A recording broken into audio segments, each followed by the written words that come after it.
नमस्ते science explorers. चलो एक ऐसी चीज के बारे में बात करते हैं जो हम रोज देखते हैं, एक कार्डबोर्ड बॉक्स।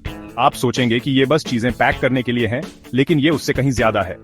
कभी सोचा है कि इस मामूली चीज में वॉल्यूम और सरफेस एरिया समझने की कुंजी है? ये मैथ और साइंस के बुनियादी कॉन्सेप्ट्स हैं। ये सच है। ये कॉन्सेप्ट्स सुनने में मुश्किल लग सकते हैं, लेकिन यकीन मानिए ये पाई जितने आसान हैं, या कहूं बॉक्स में पाई फिट करना जितना आसान। मान लीजिए आप दोस्तों के साथ शेयर करने के लिए एक स्वादिष्ट पाई पैक कर रहे हैं। आपको जानना होगा कि बॉक्स में कितना पाई आ सकता है, वो वॉल्यूम है। वॉल्यूम किसी चीज के स्पेस घेरने के बारे में है। ये ऐसा है जैसे पता लगाना कि एक कोन में कितने स्कूप्स आइसक्रीम के आ सकते हैं। फिर आपको पूरे बॉक्स को कवर करने के लिए पर्याप्त रैपिंग पेपर की जरूरत होगी। वो सरफेस एरिया है। देखा, आसान। सरफेस एरिया किसी चीज की सरफेस का टोटल एरिया है।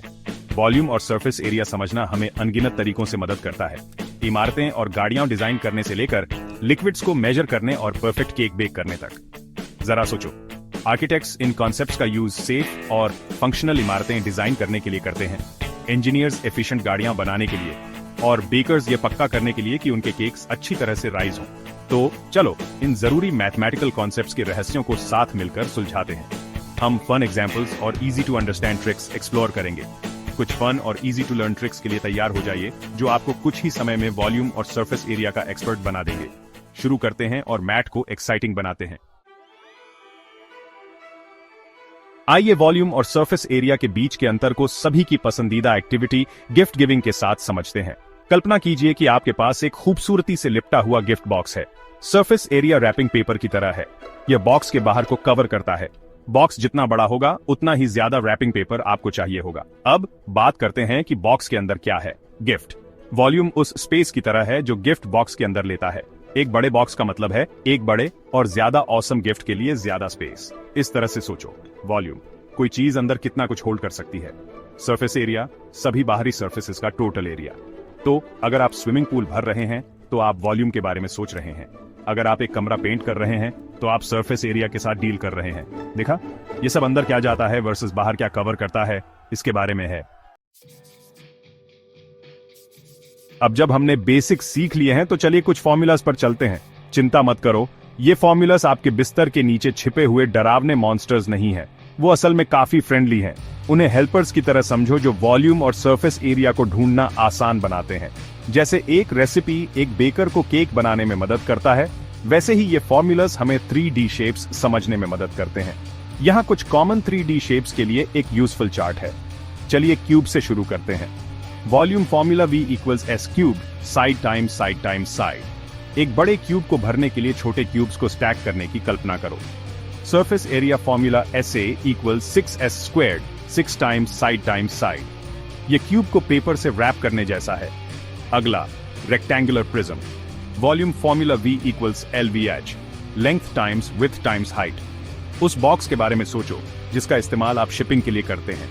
Surface area formula SA equals 2LW plus 2LH plus 2VH। ये बॉक्स को रैपिंग पेपर से कवर करने जैसा है। अब स्फीयर को देखते हैं। Volume formula V equals 4/3 PIR cube. एक बास्केटबॉल को हवा से भरने की कल्पना करो। Surface area formula SA equals 4 PAR squared. Basketball की सरफेस को पेंट करने की कल्पना करो। अंत में cylinder. Volume formula V equals PAR squared H, पाई times radius square times height. एक सोडा कैन के वॉल्यूम के बारे में सोचो। Surface area formula SA equals 2 PRH plus 2 PR squared. ये कैन पर स्टिकर लगाने जैसा है। याद रखें, पाई एक स्पेशल नंबर है जो लगभग 3.14 के बराबर है। इन फॉर्मूलाज में यह महत्वपूर्ण है। R का मतलब रेडियस है, जो एक सर्कल के डायमीटर का आधा होता है। H का मतलब हाइट है। ये की मेजरमेंट्स हैं। इस चार्ट को अपने पास रखें और आप कुछ ही समय में वॉल्यूम और सरफेस एरिया के मास्टर बन जाएंगे। अभ्यास के साथ ये फॉर्मूलाज आपके लिए स्वाभाविक हो जाएंगे।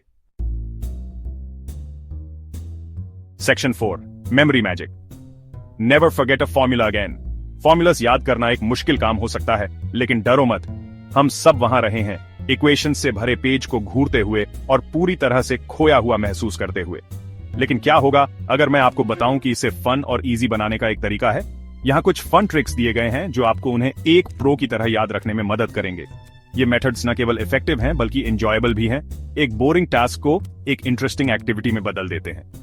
क्यूब पावर एक क्यूब की कल्पना करो जो अपनी मसल्स दिखा रहा है। ये स्ट्रॉन्ग क्यूब आपको यह याद रखने में मदद करने के लिए है कि इसके वॉल्यूम की गणना कैसे करें। इसका वॉल्यूम निकालने के लिए आप साइड लेंथ को क्यूब करते हैं, मतलब आप इसे 3 टाइम्स खुद से मल्टीप्लाई करते हैं। क्यूब को हर मल्टीप्लिकेशन के साथ स्ट्रॉन्गर होते हुए देखें। सरफेस एरिया के लिए कल्पना कीजिए कि क्यूब के हर फेस पर 6 स्क्वायर्स फ्लेक्स कर रहे हैं। वो 6s स्क्वायर्ड है। हर फेस एक स्क्वायर है और उनमें से 6 हैं।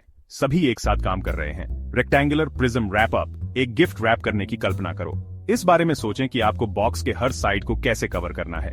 वॉल्यूम की गणना करने के लिए आपको लेंथ, विड्थ और हाइट की जरूरत होती है, जो आपको बताता है कि बॉक्स के अंदर कितना स्पेस है, जो बताता है कि अंदर कितना कुछ फिट होता है, और सरफेस एरिया, जो टोटल एरिया है जिसे आपको रैपिंग पेपर से कवर करना है, जो आपको बताता है कि आपको कितने रैपिंग पेपर की जरूरत है। बॉक्स को परफेक्टली रैप करते हुए हर इंच को कवर करते हुए देखें। स्फेरिकल आइसक्रीम, एक स्वादिष्ट स्कूप आइसक्रीम के बारे में सोचो। यह टेस्टी ट्रीट आपको स्फीयर के प्रॉपर्टीज याद रखने में मदद कर सकता है। वॉल्यूम उस आइसक्रीम की मात्रा की तरह है जो आपको मिलती है, पूरे स्कूप को भर देती है, जबकि सरफेस एरिया इसे एक साथ पकड़े हुए वॉफल कोन की तरह है। कोन आइसक्रीम के चारों ओर लिपटा हुआ है, जैसे सरफेस एरिया स्फीयर को कवर करता है। कैन्ड सिलेंडर्स, एक सूप के कैन की कल्पना करो। ये रोजमर्रा की चीज सिलेंडर का एक परफेक्ट एग्जाम्पल है। वॉल्यूम अंदर का यमी सूप है, कैन को ऊपर से नीचे तक भर देता है, और सरफेस एरिया कैन के चारों ओर लिपटा हुआ लेबल है। लेबल कैन की पूरी आउटर सरफेस को कवर करता है। इन सिली विजुअलाइजेशंस के साथ आप उन फॉर्मूलाज को एक स्माइल के साथ याद कर पाएंगे। ये ट्रिक्स कॉम्प्लेक्स कॉन्सेप्ट्स को सिंपल मेमोरेबल इमेजेस में बदल देते हैं, जिससे पढ़ाई आसान हो जाती है। Section 5, real world wonders, where volume and surface area come to life. आप सोच रहे होंगे मैं इसे रियल लाइफ में कब यूज करूंगा। खैर, तैयार हो जाइए, क्योंकि वॉल्यूम और सरफेस एरिया हर जगह हैं। कंस्ट्रक्शन आर्किटेक्ट्स पर्याप्त स्पेस वाली इमारतें डिजाइन करने के लिए वॉल्यूम का यूज करते हैं, और जरूरी मटेरियल की मात्रा निर्धारित करने के लिए सरफेस एरिया का। बेकिंग, कभी सोचा है कि अलग अलग केक पैन्स को अलग अलग बेकिंग टाइम्स की जरूरत क्यों होती है? ये सब वॉल्यूम और सरफेस एरिया के बारे में है। Engineering fuel efficient cars design करने से लेकर अर्थ के एटमॉस्फेयर से एस्केप कर सकने वाले रॉकेट्स बनाने तक, इंजीनियर्स वॉल्यूम और सरफेस एरिया कैलकुलेशंस पर बहुत ज्यादा निर्भर करते हैं। मेडिसिन, डॉक्टर्स डोसेजेस निर्धारित करने के लिए वॉल्यूम का यूज करते हैं, और बर्न एरियाज की गणना करने के लिए सरफेस एरिया का। देखा, वॉल्यूम और सरफेस एरिया सिर्फ एब्स्ट्रैक्ट कॉन्सेप्ट्स नहीं है, ये हमारे आसपास की दुनिया को समझने और उसे आकार देने के लिए जरूरी है। Section 6, the grand finale. You've got the power of geometry. बधाई हो, साइंस एक्सप्लोरर्स। आपने वॉल्यूम और सरफेस एरिया की फैसिनेटिंग दुनिया की यात्रा की है। आपने इन दो इंपॉर्टेंट कॉन्सेप्ट्स के बीच का अंतर सीखा है, उनके फॉर्मूलास में महारत हासिल की है, और यहाँ तक कि उनके रियल वर्ल्ड एप्लीकेशंस भी खोजे हैं।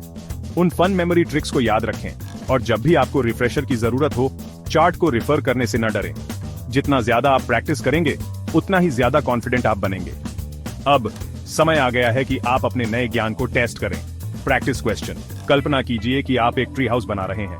फ्लोर 5 फीट साइड्स वाला एक स्क्वायर है, वॉल्स 6 फीट ऊंची है। आपके ट्री हाउस के अंदर कितना स्पेस होगा या वॉल्यूम, और वॉल्स और फ्लोर बनाने के लिए आपको कितनी वुड की जरूरत है या सरफेस एरिया। एक्सप्लोर करते रहें, सवाल करते रहें, और सीखना कभी बंद न करें। अगर आपको यह वीडियो पसंद आया हो तो लाइक, शेयर और सब्सक्राइब करना न भूलें, और कमेंट्स में हमें बताएं कि आपका फेवरेट मैथ ट्रिक कौन सा है। Keep exploring and keep learning.